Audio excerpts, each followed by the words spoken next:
Okay, sir. This is Dr. Harish.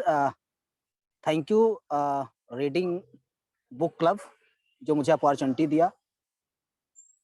Actually जब मनुष्य अपने जीवन में पैदा होता है, जब मतलब अपनी इस दुनिया में आता है, तो पहले से ही बहुत सारे मेटा नैरेटिव्स जो पहले से मेटा नैरेटिव्स बने होते हैं, जैसे समाज है, देश है, सिचुएशंस हैं, सब कुछ मनुष्य को बताई जाती है कि आपको ऐसे रहना, गॉड है, यूनिवर्स है, सन है, लाइट है, एनी ऑल द थिंग्स।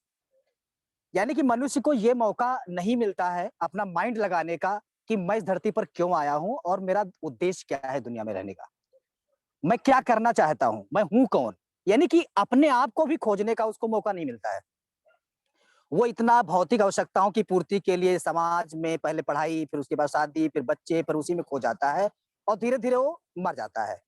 यानी कि मुझे लगता है कि 99% दुनिया के ऐसे लोग हैं, 99% लोग, जो कि रियल में वो अपने आप को भी नहीं खोज पाते हैं। जिसे महान दार्शनिक सुकरात ने कहा था कि नो योरसेल्फ, कि दुनिया में सबसे पहले अगर कुछ भी खोजना है, तो सबसे पहले अपने आप को खोजो। जैसे कि आपकी फीलिंग्स, आपकी कल्पनाएँ, आपकी मेमोरीज़ किस तरफ जा रही हैं और आप दुनिया में रियल में करना क्या चाह रहे हो। मनुष्य अपनी क्षमताओं को भी तो क्या, अपने पैशन को भी नहीं खोज पाता है कि हमारे अंदर पैशन क्या है। जैसे कि हर व्यक्ति के अंदर कोई न कोई एक विलक्षण प्रतिभा छिपी होती है।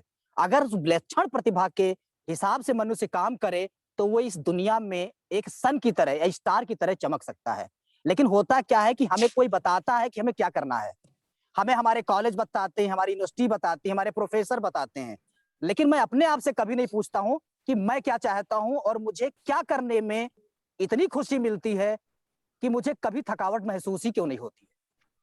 बहुत सारे दुनिया में ऐसे काम है कि जो आप ऐसे करते जाओगे, आपको लगेगा कि हमें थकावट नहीं आ रही है, और बहुत सारे इजी काम ऐसे हैं जिनको आप करोगे तो आपको लगेगा कि बहुत थकावट और बोरियत हो रही है। टहलने गई इसका हो तुम? इसका मतलब बाहर है टहले? कि इसका मतलब है कि हम अपना माइंडसेट, जो ग्रोथ माइंडसेट है, वो नहीं ढूंढ पाते हैं। अगर आप पहले अपना पैशन ढूंढे और पैशन के साथ साथ फिर अपने माइंड को डेवलप करें उसी फील्ड में। जैसे आपको लगता है 10 काम आपको मिले हुए हैं, 10 काम में सबसे बेटर काम आपको क्या आता है, उसी के फील्ड में अगर आप डेवलप करें और स्थायी रूप से बिल्कुल उसी में लगे रहें, तो इस दुनिया में आप जैसा इंसान इस ब्रह्मांड में ना आज तक पैदा हुआ है और ना इस ब्रह्मांड में कभी पैदा होगा। आप कितनी यूनिक हैं। ना आप जैसी किसी की आवाज है, ना आप जैसी किसी की सूरत है, ना आप जैसा दुनिया में किसी का कल्चर, आप जैसी दुनिया में किसी की भाषा है। आपकी जो भाषा की बात नहीं, एक एक्सेंट होता है, एक लैंग्वेज होती है, एक जीवन का तरीका होता है। तो अगर उसी फील्ड में ग्रोथ माइंडसेट का ग्रोथ किया जाए, माइंडसेट जो बना हुआ आता है, हमारे माइंडसेट जो बने बनाए हैं, हम उन्हीं पर काम कर रहे हैं।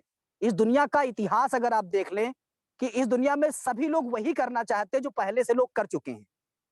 कोई नई विधा पढ़ने की तरीका या संगीत में कोई नई तरह का संगीत खोजने, जैसे कि एक बहुत बड़े विद्वान हुए जो शायद उनको कान से सुनाई नहीं देता था, लेकिन उनका अवचेतन मन इतना ज्यादा जागरूक था कि उन्होंने डीजे का आविष्कार किया।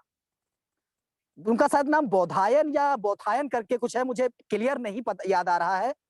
इसका मतलब है कि हमारे अंदर एक बहुत ही बड़ी अनकॉन्शियस माइंड में, हमारे बॉडी के अंदर एक बहुत बड़ी प्रतिभा छिपी होती है। आप समझ लीजिए कितना नुकसान कर रहे हैं अपना और कितना नुकसान कर रहे हैं समाज का और देश का, कि आप अपनी छिपी हुई प्रतिभाओं को ना खोज करके दूसरों की नकल करते हैं, दूसरों की कॉपी करते हैं और दूसरों की लाइफ स्टाइल करके गुलामी की जंजीरों में जकड़े रहते हैं और मर जाते हैं। यानी कि आप अन्याय करते हैं प्रकृति के साथ और अपने साथ तो करते करते हैं कि आप जब दुनिया में मरेंगे तो इस दुनिया में छोड़कर क्या जाएंगे, वही जो आपको सिखाया गया था, दूसरों के द्वारा दास्तान सिखाई गई थी, या कुछ नया देकर जाएंगे जो प्रकृति में स्टार की तरह आप चमकेंगे और लोग आपके विचारों को सुनेंगे, लोग आपको पढ़ेंगे। एक मैं एग्जांपल बताता हूं, जैसे कि बहुत पहले की बात है, जैसे कि ये जो सिंगिंग है, इसको बहुत बड़ा बताया जाता है कि ये बड़े घरानों की चीजें हैं, ये बड़े घराने होते हैं, एक पार्टिकुलर कास्ट कम्युनिटी ही ये गायन गा सकती है। मैं उस समय एमए कर रहा था और मैं एक घर में ट्यूशन पढ़ाता था। तो एक प्यारी सी लड़की थी, मतलब वो मुझे भैया बोलती थी, तो उसका बर्थडे था, तो उसने कहा कि भैया, मैं एक स्टोरी सुना रहा हूँ, संस्मरण सुना रहा हूँ। तो उसने कहा भैया आप मेरे बर्थडे में मुझे गाना नहीं सुना सकते क्या एक? कैसे भैया हैं आप? और रियल में मुझे उस समय गाना नहीं आता था।